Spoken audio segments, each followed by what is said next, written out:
everybody, welcome back. In last lecture we discussed about the mineral, what is mineral and how they are formed, and we also talked about the different definition of minerals, and then the crystal forms, what are the crystal phases and all that, and then how the cooling of magma affects and then they helps in formation of different crystals and the minerals.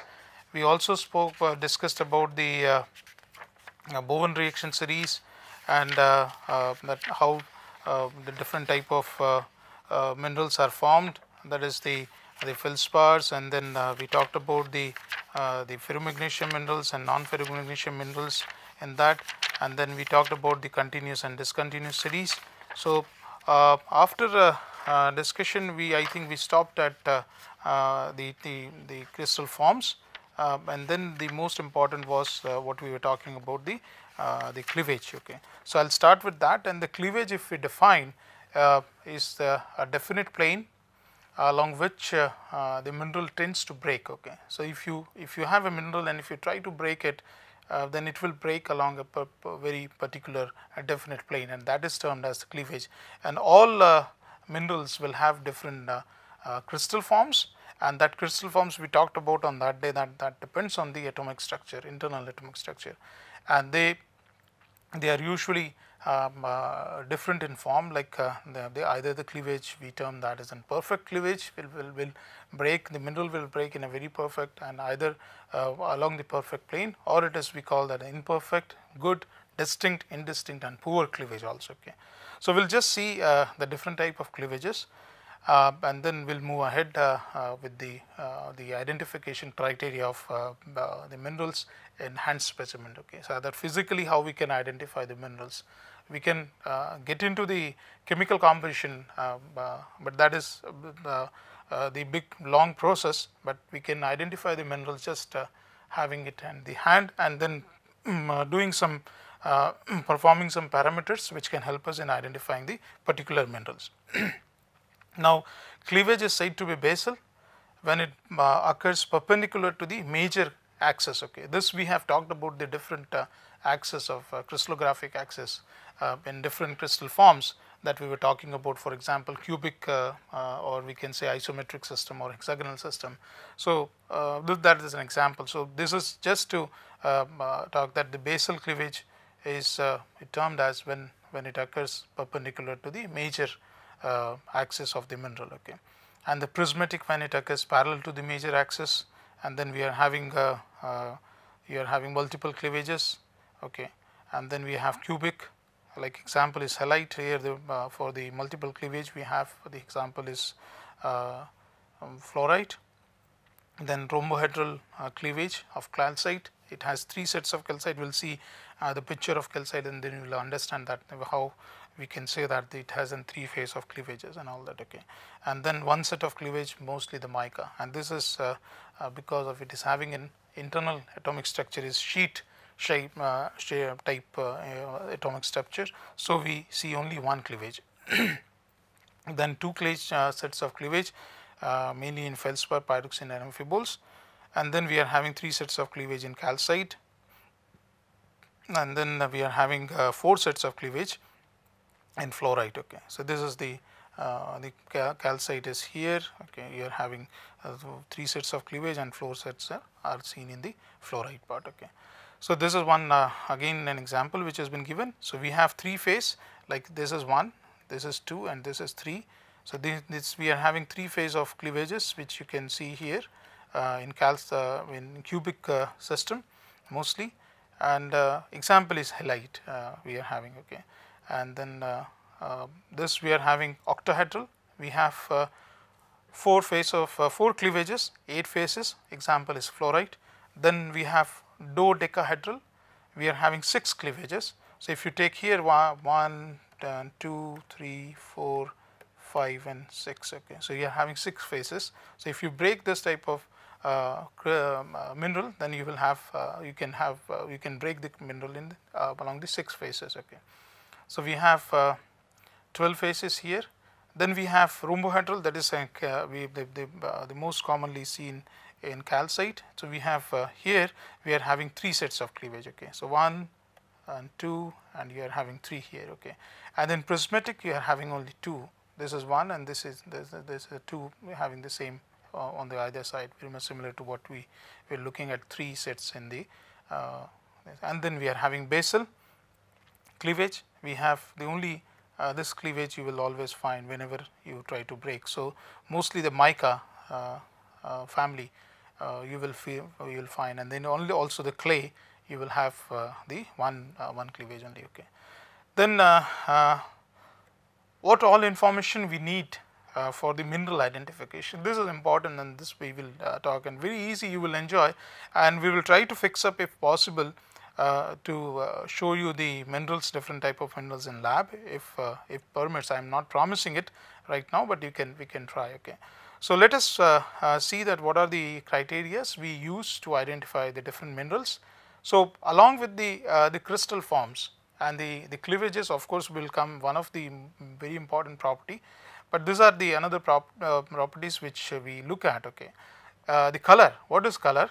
Is due to the chemical composition of the individual mineral. So whatever is been reflected on the surface is because of the chemical composition of the respective minerals. Okay, for example, quartz, calcite, gypsum are colorless. Okay, they don't have any color, but so they will be seen. So along with the crystal forms which we are talking about, this is one of the important properties which you can use to identify the minerals. Okay, then of course we will see another properties also.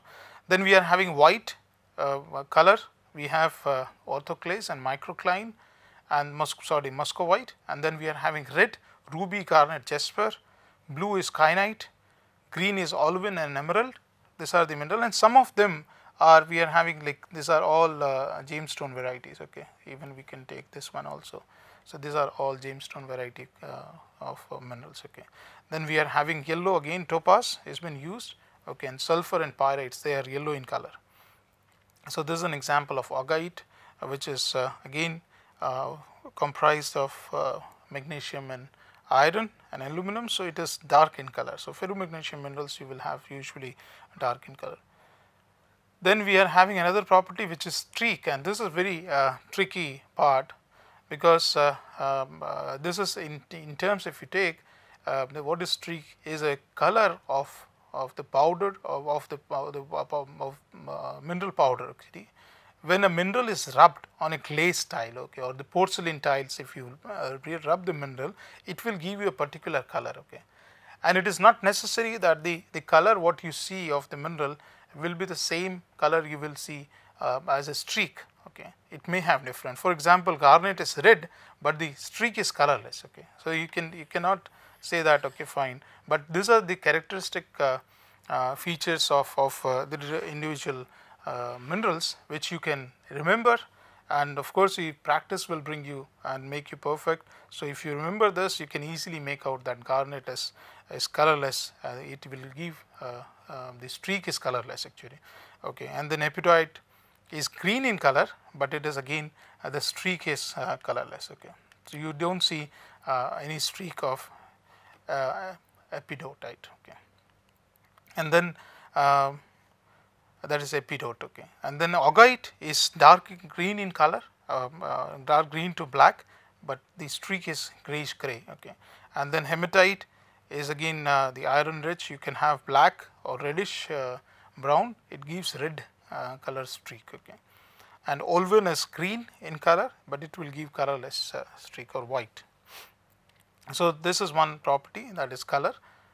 Streak. So first was color, streak, and then moving ahead we have luster. Okay, so if you look at the mineral, or if you hold the mineral, and if the light falls on it, it will shine. Okay, so it will have a different shines, and then luster is a natural shining of the surface of a mineral, and the appearance of the mineral surface under reflected light is referred as its luster. Okay, so all minerals will have different luster. For example, we say vitreous luster is the term which has been used, is the luster of the broken glass. So if you have a broken glass and if you see that reflection, then those sort of luster is termed as vitreous luster. Okay, silky luster of silk.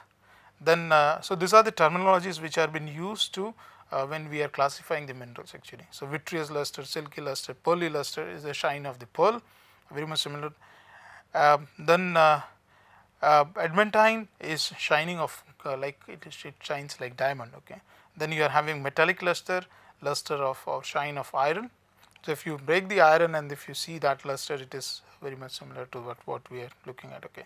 So, we are having vitreous, we are having silky, pearly, adamantine, and then we are having the metallic lusters. Okay. So, this also can be one of the property, and then this is important again, the hardness. Okay. So, hardness of the mineral can be known by rubbing the mineral on the material listed below. Okay.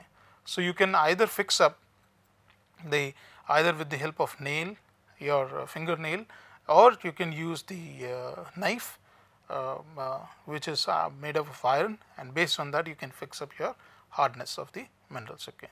So, either you can use the porcelain, the streak plate to look at the hardness, with the hardness is 6.5 for this the streak plate, then glass you are having 5.5, then wire you are having 4.5, and 3.5 you are having copper, and then the lowest is the hardness of the finger is 2.5. Okay. So, you can use this different type of material to check your hardness. Okay. So, you can fix up if you are rubbing any mineral and it gets rubbed on the streak plate, then you can say that the hardness is less than the streak plate. Okay. So, that's the one. So, this is the Mohs scale of hardness which has been given. Okay. And this scale is showing the absolute hardness. Okay. And then you are having the hardness here, what you see is it goes up to 10, and the most hardest here is you are having diamond. Okay. So, you have the most hardest mineral on the earth. Okay. So, we are having the softest is talc. Okay. Now, there is when we used to learn, we used to remember this in a way that the hardness scale. Okay. So, we say we take the first letter of each mineral. Okay. So, this is talc, and then you are having gypsum, then you are having calcite, then you are having fluorite, then you are having hepatite, then you are having orthoclase, quartz, and topaz. Okay. And then finally corundum and diamond you are having. Okay. So, if you take these letters, you can learn this and remember very easily, and you can say 3 German captain found a French, this is Felspar, is a French queen that can dance. Okay. So, you can remember in this way the whole scale of hardness. So, if you most commonly occurring mineral, if you take, you are having feldspar and you are having the quartz. Okay. So, you can use that this quartz is having around 7. Okay. And then you are having so you have talc, gypsum, calcite, and fluorite, apatite, orthoclase is the feldspar group of mineral, and then you are having quartz, topaz, corundum, and diamond. Okay. So, this is another criteria to identify the mineral, and then you are having specific gravity, the heaviness of the mineral. Okay. So, specific gravity is the ratio of weight of the substance to the weight of an equal volume of pure water. Okay. So, then you can measure the density also, and again it depends on the chemical composition and the atomic structure of the mineral. Okay. So, mineral with specific gravity less than 2, if you are having, then you can say you will feel light. Okay. But if you are having 2 to 4, then you will feel normal, but it is greater than, then you can say heavy. Okay. Then coming to, for example, so the hematite and all that will be heavier one. Okay. So, specific gravity you can check, and you can also try to note down when you are characterizing different minerals. Okay. Then you are having cleavage, as we were talking about that cleavage, a definite plane along which the mineral tends to break. Okay. And when a mineral breaks, it breaks either by fracturing or by cleaving. Okay. So, this is the cleavage which we will see in that it breaks in a perfect break. Crystal cleavage is smooth. Okay. Smooth break producing a flat crystal face. Okay. So, whenever you will break, it will break along the plane, and that is your crystal face. Okay. So it is mainly related to the natural nature of the crystallinity. Only the crystal minerals can have crystalline minerals will have amorphous mineral will not have cleavages. Okay, so for example, bauxite will not have any cleavage because they are amorphous in nature. Okay, so depending upon the internal atomic structure, the mineral will have different sets of cleavage, which we have talked about, that 2 sets of cleavage or 3 sets of cleavage and all that. Okay, and this is an example of halite. So based on this of what we are having, the sodium and calcium, you are having chloride, you will have different form of this. So this is having the almost like sodium chloride, you are having halite, and you have 3 sets of cleavage here. Okay. Then you are having the clay, or you will take the mica family, you will have the sheet, or we can say the platy cleavage. So we are having the cleavage of mica, mainly it is almost perpendicular, okay, to the plane. Okay, so we can say this, and whenever you will break with any, it will break in a manner. Okay, so this is just to show some examples. So you are having the silicate structures here, which you can see. Okay, either we can, but then we are talking about single chain, double chain, and all that. So you can refer to this. Then some of the minerals which have been listed here. Okay, and then we are having the cleavage. What sort of cleavage you will have? Okay, and then either the cleavage will be like they will be at right angle to each other, or maybe 120 degree to one another, and then we are having either this the cleavage will be in a single plane or not. This is mica and all that. Okay, and this is to show the cleavage of in the clay minerals. Okay, mainly. So it will have sheet cleavage. So clay also have also has a sheet cleavage, which enhance the capacity of absorbing. This is a very important property of the clay, which you should remember, that because of the its typical sheet cleavage, which has a capability of absorbing water, okay, between the sheets, making the wet clay weaker, okay, sleeper, and easy to mold. Okay, so when you put water in a clay, you may might have when towards during the younger age. Okay, we all played with the clay, and this is one of the property. But this is extremely important when we are talking about the shear strength of the material. Okay, so if you are having clay material, then if you pour more water to it, then it will result into the slippery surfaces, and it will weaken the rocks also. Okay, so you should remember this part, that what we were talking about in terms of the hardness we were talking about, and in terms of the cleavage and all that, this is extremely important property of the minerals, because like next lecture we are talking about the rocks. Okay, so this minerals will play an important role to provide the strength to the different rocks also. Okay, so if you are having weaker minerals, or the rock is constituted by weaker minerals, then it will have less shear strength as compared to the other minerals. Okay, so quartz is comparatively harder. Okay, so if you look at the scale of hardness, okay, so we are having quartz which is harder, so it will degrade or get eroded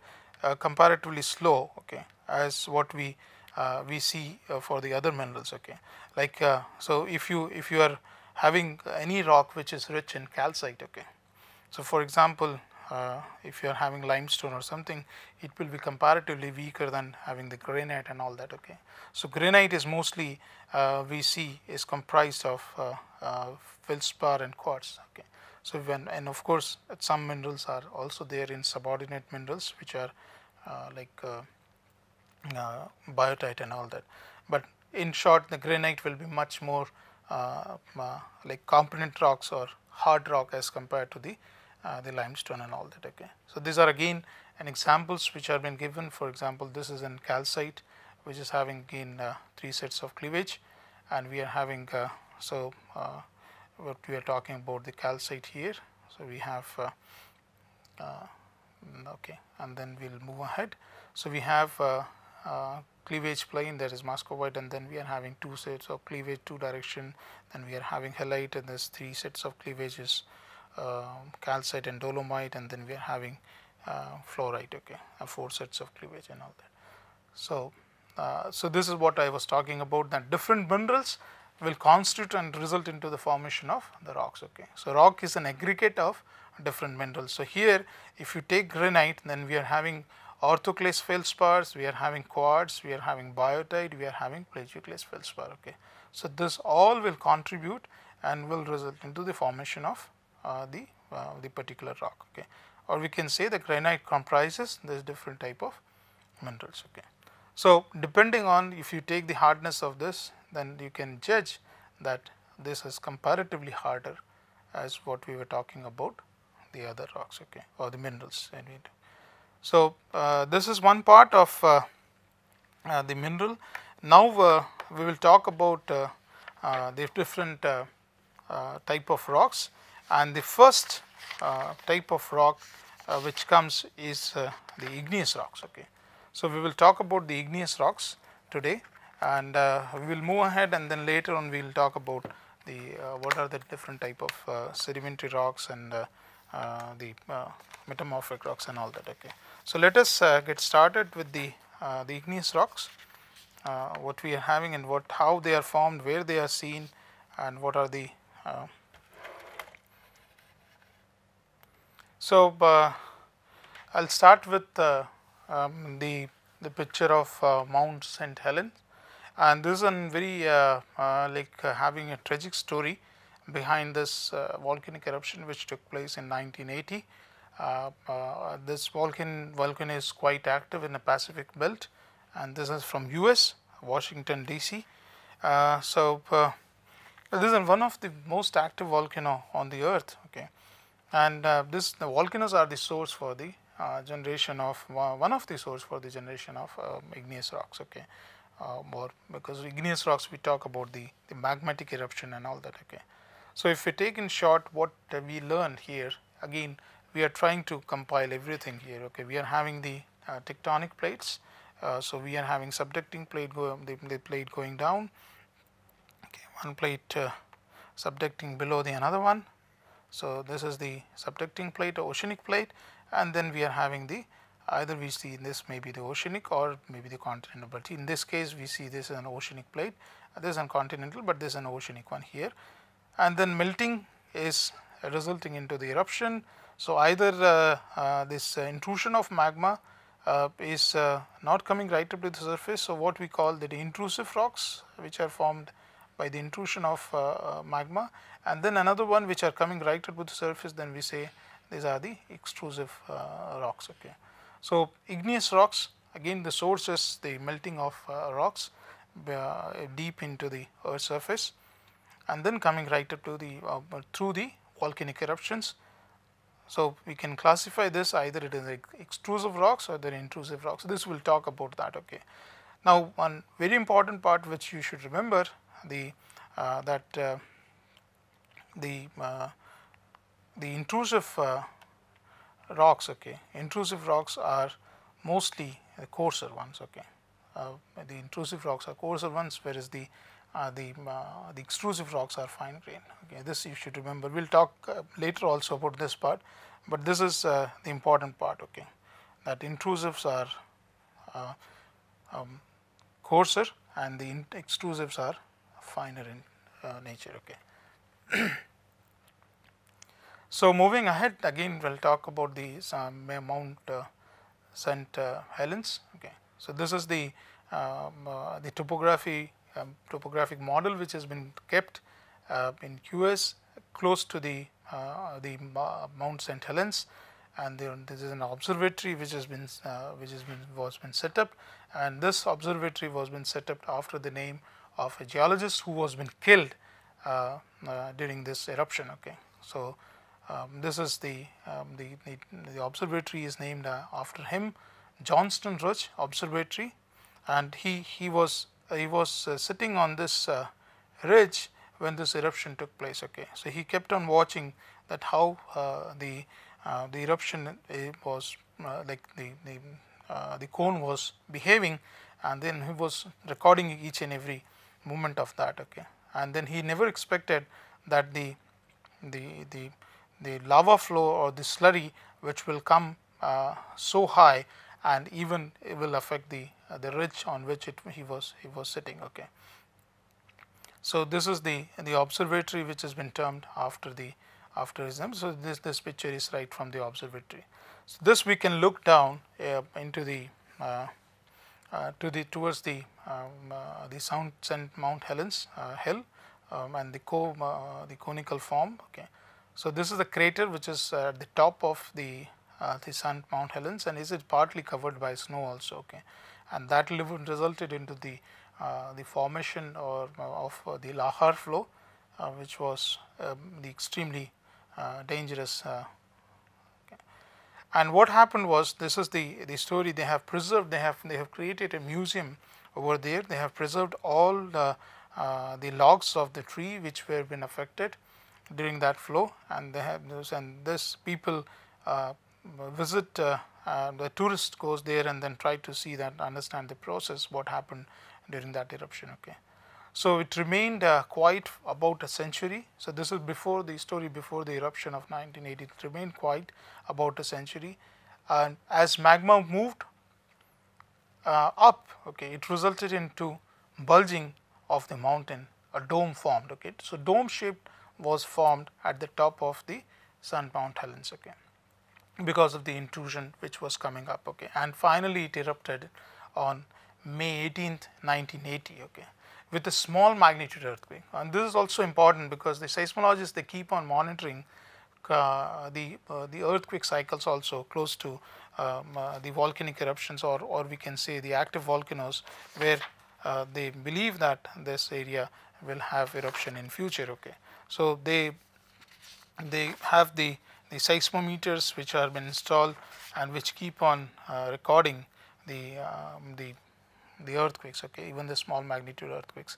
and if they find there is any change in the seismic pattern, okay, or the occurrence of the earthquake, frequency of the earthquake, if many earthquakes are occurring, then they will be able to at least predict that, okay, there is something happening in this. And in this case of the Mount St Helens, it was very peculiar because they were watching the formation of the domes over the time. Okay, so it was triggered with a very small magnitude of 5.5, 5.2, and then what happened was that hot rocks and the ash followed down with the temperature of around 600 degrees centigrade. Okay, and the speed of this flow was almost like 1000 kilometers per hour. So that was, and the more than 620 kilometers of the area or the forest was been completely leveled out. Okay, and the trees were swept off. So this shows the direction of the flow. So flow came from here, and then it jumped on this ridge again. Okay, so all trees got killed during that flow. Okay, so this is the direction. If you can see this one here, all trees are been, or the tree logs are been lined up in this direction. So this shows the direction of the flow actually. So they have preserved this to showcase that what happened during that period. Okay, so I'll stop here, and we'll continue in the next lecture from this place. Okay, thank you so much.